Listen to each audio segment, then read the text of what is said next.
Praise the Lord. Greetings to you all in the name of our Lord and Savior Jesus Christ. Today's Bible verse, 1 Samuel chapter 2 verse 7.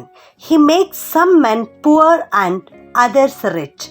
He humbles some and makes others great. ಮೊದಲನೇ ಸಮುವೇಲನು 2ನೇ ಅಧ್ಯಾಯ 7ನೇ ವಚನ. ಬಡತನ ಸಿರಿತನಗಳನ್ನು ಕೊಡುವವನು, ತಗ್ಗಿಸುವವನು, ಹೆಚ್ಚಿಸುವವನು ಯೆಹೋವನೇ. ಇವತ್ತಿನ ವಾಕ್ಯದಲ್ಲಿ ಹನ್ನಳು ದೇವರನ್ನು ಕೊಂಡಾಡ್ತಾ ಇದ್ದಾಳೆ. ಏನೆಂದರೆ ಬಡತನವನ್ನು ಸಿರಿತನವನ್ನು ಕೊಡುವಾತನು ಯೆಹೋವ ದೇವರೇ ಆಗಿದ್ದಾರೆ ಎಂಬುದಾಗಿ, ತಗ್ಗಿಸುವವನು ಹೆಚ್ಚಿಸುವವನು ಯೆಹೋವ ದೇವರೇ ಆಗಿದ್ದಾರೆ ಎಂಬುದಾಗಿ ಆಕೆ ದೇವರನ್ನು ಕೊಂಡಾಡ್ತಾ ಇದ್ದಾಳೆ. ಆತನು ದೀನರನ್ನು ಧೂಳಿಯಿಂದ ಎತ್ತಿ, ಬಡವರನ್ನು ದರಿದ್ರರನ್ನು ತಿಪ್ಪೆಯಿಂದ ಎಬ್ಬಿಸಿ ಪ್ರಭುಗಳೊಂದಿಗೆ ಕುಳ್ಳಿರಿಸುತ್ತಾರೆ. ಈಕೆ ದೀನಳಾಗಿ ಕರ್ತನ ಬಳಿಗೆ ಬರುತ್ತಾಳೆ. ದೇವರು ಆಕೆಯನ್ನು ಆಶೀರ್ವದಿಸುತ್ತಾರೆ. ಆಕೆ ಬಂಜೆಯಾಗಿದ್ದಳು.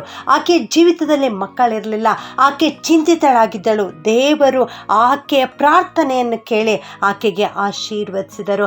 ಆಕೆ ಒಬ್ಬ ಮಗನನ್ನು ಕೇಳಿದಳು. ಆದರೆ ಯೆಹೋವ ದೇವರು ಸಮುವೇಲ ಏನೋ ಮಗನನ್ನು ಕೊಡುವುದು ಮಾತ್ರವಲ್ಲದೆ ಇನ್ನೂ 2 ಹೆಣ್ಣು ಮಕ್ಕಳನ್ನು ಮತ್ತು 3 ಗಂಡು ಮಕ್ಕಳನ್ನು ಕೊಟ್ಟು ದೇವರು ಆಶೀರ್ವದಿಸಿದರು. ಪ್ರಿಯರೇ, ಇಂದಿನ ಈ ವಾಕ್ಯಕ್ಕೆ ಆಧಾರವಾಗಿ ನಾವು ದೇವರ ವಾಕ್ಯದಲ್ಲಿ ಈ ರೀತಿ ನೋಡುತ್ತೇವೆ.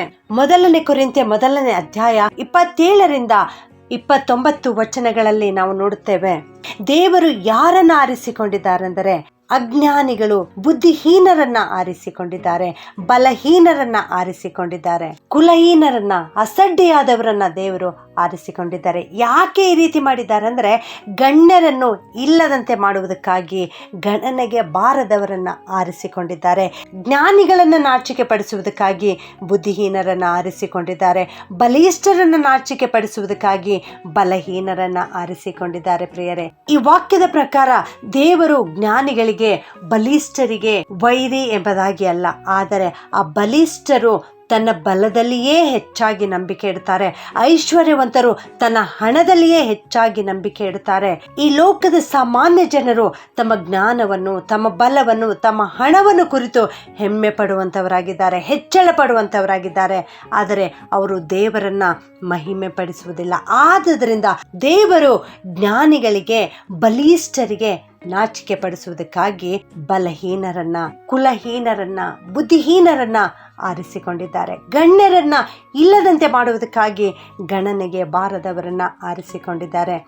ಈ ವಾಕ್ಯದ ಪ್ರಕಾರ ಕರ್ತನು ಜ್ಞಾನಿಗಳಿಗೆ ವೈರಿ, ಬಲಿಷ್ಠರಿಗೆ ವೈರಿ ಅಂತಲ್ಲ, ಆದರೆ ಆ ಬಲಿಷ್ಠರು, ಆ ಜ್ಞಾನಿಗಳು ದೇವರನ್ನ ಕಂಡುಕೊಂಡು ದೇವರನ್ನ ಮಹಿಮೆ ಪಡಿಸುವವರಾಗಿ ದೇವರ ಹತ್ತಿರ ಬರುವುದಾದರೆ ದೇವರು ಅವರನ್ನೂ ಕೂಡ ಆಶೀರ್ವದಿಸುವಂಥವರಾಗಿದ್ದಾರೆ. ನನ್ನ ಪ್ರಿಯ ದೇವಜನರೇ, ನೀನು ಇವತ್ತು ಜ್ಞಾನಿಯಾಗಿದ್ದೀಯಾ, ಬಲಿಷ್ಠನಾಗಿದ್ದೀಯಾ? ಹಾಗಿರುವುದಾದರೆ ಇಂದೇ ಕರ್ತನ ಬಳಿಗೆ ಬಾ. ನನ್ನ ಪ್ರಿಯ ದೇವಜನರೇ, ನೀನು ಇವತ್ತು ಅಜ್ಞಾನಿಯಾಗಿದ್ದೀಯಾ, ಬಲಹೀನನಾಗಿದ್ದೀಯಾ, ಗಣನೆಗೆ ಬಾರದವನು ನೀನಾಗಿದ್ದೀಯಾ? ಆದರೂ ಕೂಡ ನೀನು ಚಿಂತೆ ಮಾಡಬೇಡ. ಇಂದೇ ನೀನು ಕರ್ತನ ಬಳಿ ಬಾ. ದೇವರು ವಿಶೇಷವಾಗಿ ನಿನ್ನನ್ನೇ ಆರಿಸಿಕೊಂಡಿದ್ದಾರೆ. ಸತ್ಯವೇದದಲ್ಲಿ ಈ ರೀತಿ ಇರುವ 2 ನಾವಿವತ್ತು ಧ್ಯಾನ ಮಾಡೋಣ. ಲೇಯಳ ಬಗ್ಗೆ ನಾವು ನೋಡ್ತೇವೆ. ಆದಿಕಾಂಡ 29ನೇ ಅಧ್ಯಾಯ 31ನೇ ವಚನದಲ್ಲಿ ಲೇಯಳು ಯಾಕೋಬನಿಗೆ ಅಲಕ್ಷ್ಯವಾದವಳು ಎಂಬುದಾಗಿ ಯೆಹೋವನು ನೋಡಿದನು ಎಂಬುದಾಗಿ. ಹೌದು ನನ್ನ ಪ್ರಿಯ ದೇವಜನರೇ, ಯಾಕೋಬನಿಗೆ 2 ಹೆಂಡತಿಯರಿದ್ದರು. ಒಬ್ಬಳು ರಾಹೇಲಳು, ಇನ್ನೊಬ್ಬಳು ಲೇಯಳು ಎಂಬುದಾಗಿ. ಈ ಲೇಯಳ ಕಣ್ಣುಗಳು ಕಾಂತಿಹೀನವುಗಳಾಗಿದ್ದವು. ಆದುದರಿಂದ ಅವನು ಲೇಯಳನ್ನ ಹೆಚ್ಚಾಗಿ ಪ್ರೀತಿಸುತ್ತಿರಲಿಲ್ಲ. ಆದರೆ ರಾಹೇಲಳು ಸುಂದರಳಾಗಿದ್ದಳು, ಆಕೆಯನ್ನು ಹೆಚ್ಚಾಗಿ ಪ್ರೀತಿಸ್ತಾ ಇದ್ದನು. ಲೇಯಳು ಯಾಕೋಬನ ದೃಷ್ಟಿಯಲ್ಲಿ ಅಲಕ್ಷ್ಯವಾದವಳು ಎಂಬುದನ್ನು ದೇವರು ಕಂಡುಕೊಂಡು ಆಕೆಯನ್ನು ಹೆಚ್ಚಾಗಿ ಆಶೀರ್ವದಿಸಿದರು. ಪ್ರಿಯರೇ, ಆಕೆಯ ಸಂತತಿಯಲ್ಲಿಯೇ ನಮ್ಮ ರಕ್ಷಕನಾದ ಯೇಸು ಕ್ರಿಸ್ತನು ಜನಿಸಿ ಬಂದನು. ಪ್ರಿಯರೇ, ಆಕೆ ಈ ಲೋಕದವರ ದೃಷ್ಟಿಯಲ್ಲಿ ಅಲಕ್ಷ್ಯವಾದವಳಾಗಿದ್ದಳು. ಆದರೆ ಕರ್ತನು ಆಕೆಯನ್ನೇ ಆರಿಸಿಕೊಂಡು ಆಕೆಯನ್ನು ಹೆಚ್ಚಾಗಿ ಆಶೀರ್ವದಿಸಿದನು. ದಾವೀದನ ಬಗ್ಗೆ ನಾವು ನೋಡ್ತೇವೆ. 1 ಸಮುವೇಲ 16ನೇ ಅಧ್ಯಾಯದಲ್ಲಿ ಸಮುವೇಲನು ಇಷಯನ ಮನೆಗೆ ಬಂದು, ನಿನ್ನ ಮಕ್ಕಳನ್ನು ಕರೆಸು, ನಾನು ಅವರನ್ನು ಅಭಿಷೇಕಿಸಬೇಕಾಗಿದೆ ಎಂಬುದಾಗಿ ಹೇಳಿದಾಗ ಆ ದಾವೀದನ ತಂದೆಯಾದ ಇಷಯನು, ದಾವೀದನು ಚಿಕ್ಕವನು, ಅವನು ಅರಣ್ಯದಲ್ಲಿದ್ದಾನೆ, ಅವನು ಕುರಿ ಮೇಯಿಸುವವನಾಗಿದ್ದಾನೆ ಎಂಬುದಾಗಿ ಅವನನ್ನು ಅಲಕ್ಷ್ಯ ಮಾಡುತ್ತಾನೆ. ಅವನನ್ನು ಈ ಅಭಿಷೇಕದ ಕಾರ್ಯಕ್ರಮಕ್ಕೆ ಕರೆಯಿಸಲೇ ಇಲ್ಲ. ಆದರೂ ಕೂಡ ದೇವರು ಈ ಸ್ವಲ್ಪ ಕುರಿಗಳನ್ನು ಮೇಯಿಸ್ತಿದ್ದ ಈ ದಾವೀದನನ್ನು ಆರಿಸಿಕೊಂಡಿದ್ದನು. ಆ ದಾವೀದನ ಸಹೋದರರೆಲ್ಲ ಸೈನ್ಯದಲ್ಲಿ ಯುದ್ಧವೀರರಾಗಿದ್ದರು, ಆದರೆ ಇವನಾದರೂ ಅಲ್ಪ ಎಂಬುದಾಗಿ ಎಣಿಸಲ್ಪಟ್ಟನು. ದೇವರು ಇವನನ್ನೇ ಆರಿಸಿಕೊಂಡನು.